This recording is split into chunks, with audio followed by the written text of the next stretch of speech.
तो ऐसा ही तो नहीं कांग्रेस पार्टी भी कर रही कि अभी तो एआईएमआईएम और बीजेपी एक ही सिक्के के दो पहलू दिख रहे हैं, लेकिन कल को समाजवादी पार्टी गई तो आप लोगों के लिए तो मजबूरी हो जाएगा उसमें रहना, या तो फिर आप अकेले चुनाव लड़ने के लिए तैयार होंगे। अनुराग जी, आप जो चाहते हैं कि नहीं हो गठबंधन, हमें ये बताइए पहले आपका क्या मन है? आपको क्या है? हो रहा है तो क्या दिक्कत है? नहीं हो रहा है तो क्या दिक्कत है?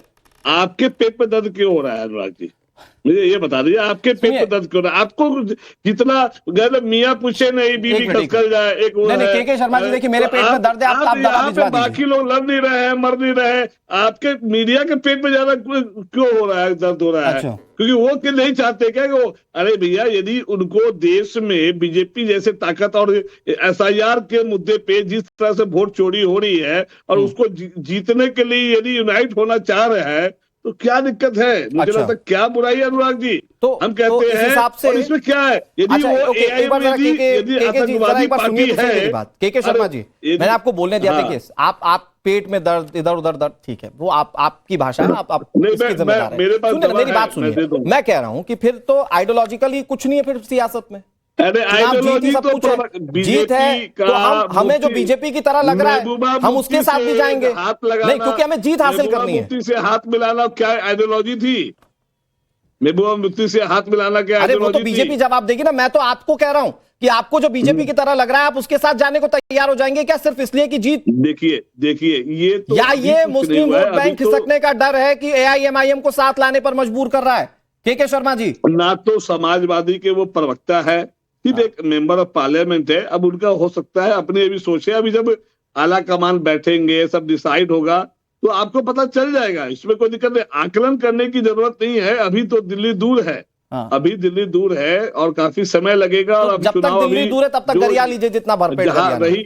और देखिए गाली तो पॉलिटिक्स में everything is fair in love and वार, ठीक है ना? पॉलिटिक्स में तो इस हिसाब से तो कल तो आप बीजेपी के साथ चले जाएंगे, फिर आइडियोलॉजिकली जो कांग्रेस पार्टी को सपोर्ट कर रहे हैं वो तो फिर जीत के हिसाब से देखें ना कांग्रेस पार्टी को। हो सकता है कि कांग्रेस की सरकार बन जाए, सारे मीडिया वाले कांग्रेस की तारीफ करने लगेंगे, आपको पता है ना? आप अच्छा काम कीजिएगा, मैं तारीफ करूंगा। मैं कह रहा हूं, मैं खुद तारीफ करूंगा, आप अच्छा काम कीजिएगा। ये तो हमारे देश की फितरत है, जो भगवान ज्यादा मजबूत हुए हैं लोग उसके भक्त ज्यादा बन जाते हैं। के शर्मा जी, आप लगातार बोलते रहेंगे, आपकी कांग्रेस पार्टी के अंदर ही कई नेता बोलते हैं कि अंदर खाने गिरेबान में झांकने की जरूरत है, और फिर अगर आप दूसरों पर लांछन लगाएंगे, क्या है कि आप दूसरों के मुंह पर कीचड़ फेंक लीजिए, उससे कुछ होना नहीं है, आपका मुंह कभी साफ नहीं बचेगा उससे। के शर्मा जी, मैं लास्ट एक चीज पूछ रहा हूं, मतलब आइडियोलॉजिकली सियासत आप लोग छोड़ चुके हैं, अब सिर्फ चुनाव में जीत इंपॉर्टेंट है और इसीलिए एआईएमआईएम के साथ आप जा सकते हैं। आज तारीफ करने में लगे हुए हैं, कल कांग्रेस की सरकार आएगी, ये फिर पीछे हमारे भागेंगे। मैंने कब बीजेपी की तारीफ कर दी? संजय चौधरी जी, दस्तूर है भाई पूरी चर्चा में एक बार भी तारीफ हुई क्या आपकी? मैं तो एआईएमआईएम की तारीफ कर रहा हूं, मैं गठबंधन की बात कर रहा हूं, ये मिला जुला कर बीजेपी पर आ गए। एआईएमआईएम अच्छा कर रहा है तो हम उनकी तारीफ कर रहे हैं, हम तो उनको सैल्यूट करते हैं। तो आज बोलिए ना कि आज बोलिए ना के शर्मा जी, एक मिनट के शर्मा जी, आज बोलिए ना देश को कि आपका गठबंधन मौका परस्ती के हिसाब से है। आपको कल समाजवादी पार्टी में वो मौका नहीं दिखेगा, वो जीत नहीं दिखेगी, आप उसको भी लात मारेंगे। अभी बोलिए ना, आज आप आइडियोलॉजिकली एआईएमआईएम को सपोर्ट नहीं करेंगे, लेकिन चुनाव में जीत चाहिए तो एआईएमआईएम चाहिए। अच्छा एक सी बात, क्योंकि आपके तुष्टीकरण का वोट बैंक अब खिसक रहा है। मैं आज बीजेपी मैं नितिन गडकरी की तारीफ करता हूं और हम लोग और अटल बिहारी वाजपेयी का हम लोग सम्मान करते हैं, कांग्रेस वाले भी। तो इसका मतलब कि क्या हम लोग बीजेपी से टाइप करने वाले हैं क्या? इसका मतलब क्या बीजेपी अरे भाई सवाल में मिल जाएगी? के शर्मा जी, आपको रिपोर्ट देखनी चाहिए थी। सवाल पूछा गया था कि क्या आप वेलकम करेंगे एआईएमआईएम को? समाजवादी पार्टी के सांसद कह रहे भाई सबका स्वागत है। सबका स्वागत है तो फिर एआईएमआईएम और समाजवादी पार्टी साथ जाते तो कांग्रेस का क्या होगा? या तो आप आइडियोलॉजिकली डिफर करते हुए भी साथ आएंगे और या तो आपको अलग राह पकड़नी पड़ेगी। संजय चौधरी जी, क्या इक्विलिब्रियम बैठ रहा है? असदुद्दीन अवैसी साहब कह रहे हैं मैं सारी राजनीतिक पार्टियों का पॉलिटिकल इक्विलिब्रियम चेंज कर दूंगा। ये विपक्ष में क्या पॉलिटिकल इक्विलिब्रियम सेट हो रहा है? आम आदमी पार्टी से हम लोग कभी हाथ मिला, अनुराग भाई देखिए, पूरी डिबेट में ये बात साफ हो गई है कि ये सारी की सारी समाजवादी पार्टी और कांग्रेस आज ये तय कर चुके हैं कि उन्हें परिवारवादी और तुष्टीकरण की राजनीति जो सपा भी करती है, कांग्रेस भी करती है, एआईएमआईएम भी करती है, उन तीनों को एक साथ जाना है। सपा के प्रवक्ता ने अभी कह दिया है कि अब चुनाव में सपा के प्रवक्ता ने कह दिया है ना कि चुनाव में नया गठबंधन सामने आएगा। समाजवादी पार्टी की राह पर कांग्रेस भी है, वो कह रही कि आगे हम क्या करेंगे हमें पता नहीं। अभी आपने देखा होगा कि तेलंगाना के अंदर चुनाव हुआ था, जुबली हिल्स का उपचुनाव हुआ था, उसमें कांग्रेस और एआईएमआईएम ने मिलकर उपचुनाव लड़ा था। ये मुझे लगता है कि कांग्रेस के जो प्रवक्ता हैं इनको इस समय याद नहीं आ रहा है। ये एमआईएम के साथ उपचुनाव में साथ साथ थे। जुबली हिल्स का चुनाव हुआ था और कांग्रेस और तेलंगाना में कांग्रेस और एमआईएम ने मिलकर चुनाव लड़ा था। तो ये सारे के सारे राजनीतिक दल एक साथ परिवारवादी और तुष्टीकरण की राजनीति को करने वाले हैं। ये सब एक साथ जाएंगे और एक साथ चुनाव में लड़ेंगे, क्योंकि ये लगातार कमजोर हो रहे हैं।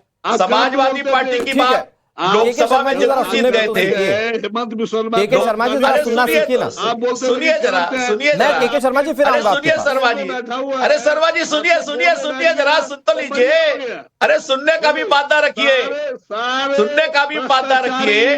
कांग्रेस और तेलंगाना कांग्रेस में आपने जो किया है वो सबको पता है, आप तो उसके साथी हैं। और उत्तर प्रदेश में लोकसभा चुनाव के बाद जितने भी विधानसभा के उपचुनाव हुए, समाजवादी पार्टी का क्या हाल हुआ सबको पता है। बिहार में क्या हुआ सबको पता है, लेकिन अभी महाराष्ट्र में क्या हुआ सबको पता है। संजय जी, एक सवाल जिससे आप भाग नहीं सकते भाई, बार बार ये कहा जाता है कि ओवैसी साहब जो है वो बीजेपी की बी टीम है, और अगर चुनावी रूप से देखें तो ये वाकई सही बात है कि जहां जहां ओवैसी साहब जाते हैं या एआईएमआईएम रोल प्ले करती है वहां बीजेपी को फायदा होता है।